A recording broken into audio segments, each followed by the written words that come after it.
किसी समय एक नगर में राम और श्याम नामक दो धनी व्यापारी रहते थे। वे दोनों ही अपने धन और वैभव का बहुत प्रदर्शन करते थे। एक दिन राम अपने मित्र श्याम के घर उससे भेंट करने के लिए गया। राम ने देखा कि श्याम का घर बहुत विशाल और 3 मंजिला था। बुद्ध काल के समय 3 मंजिला घर होना असाधारण बात कहलाती थी और उसे बनाने के लिए बहुत धन और कुशल वास्तुकार की आवश्यकता होती थी। राम ने यह भी देखा कि नगर में सभी निवासी श्याम के घर को बहुत विस्मय से देखते थे और उसकी बहुत प्रशंसा करते थे। अपने घर वापसी पर राम बहुत उदास था कि श्याम के घर ने सभी का ध्यान खींच रखा है। उसने उसी वास्तुकार को बुलवाया जिसने श्याम का घर बनाया था। उसने वास्तुकार से श्याम के घर जैसा ही 3 मंजिला घर बनाने को कहा।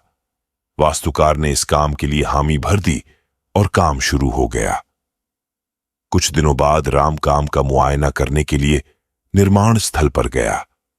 जब उसने नींव खोदे जाने के लिए मजदूरों को जमीन खोदते देखा तो वास्तुकार को बुलाया और पूछा कि इतना गहरा क्यों खोदा जा रहा है। मैं आपके बताए अनुसार 3 मंजिला घर बनाने के लिए काम कर रहा हूं, वास्तुकार ने कहा। सबसे पहले मैं मजबूत नींव बनाऊंगा, फिर पहली मंजिल, दूसरी मंजिल और तीसरी मंजिल बनाऊंगा। राम ने कहा, मुझे इस सबसे कोई मतलब नहीं है। तुम सीधे ही तीसरी मंजिल बनाओ और उतनी ही ऊंची बनाओ जितनी ऊंची तुमने श्याम के लिए बनाई थी। नींव की और बाकी मंजिलों की परवाह मत करो। वास्तुकार ने कहा, ऐसा तो नहीं हो सकता। राम ने नाराज होकर कहा, ठीक है, यदि तुम यह नहीं करोगे तो मैं किसी और से करवा लूंगा। उसके बहुत खोजने के बाद भी उसे कोई वास्तुकार नहीं मिला जो बिना नींव के घर बना सके। वास्तुकार खोजते खोजते राम किसी ग्राम में पहुंच गया जहां बुद्ध भगवान की सभा चल रही थी। वहां जाकर राम ने बुद्ध को अपनी समस्या बताई और समाधान जानना चाहा।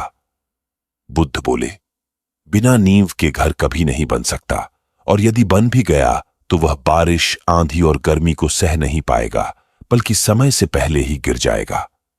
जिस तरह वृक्ष को ऊंचा उठने के लिए धरती को थामना होता है, वैसे ही घर को भी नींव की जरूरत होती है। जिसके बाद राम को अपनी गलती का एहसास हुआ और उसने भी श्याम की तरह 3 मंजिला मकान बनवा लिया। बुद्ध की सीख, यदि नींव मजबूत होगी तो ही घर मजबूती के साथ रह पाएगा। उसी तरह किसी विशाल कार्य को संपन्न करने के लिए उसकी नींव सबसे मजबूत बनानी चाहिए एवं काम को एक योजना बनाकर सही तरीके से किया जाना चाहिए। हम आशा करते हैं कि आपको आज की कहानी पसंद आई होगी। ऐसी ही और कहानियां सुनने के लिए वीडियो को लाइक और शेयर करें और चैनल को सब्सक्राइब करें। मिलते हैं कल की वीडियो में।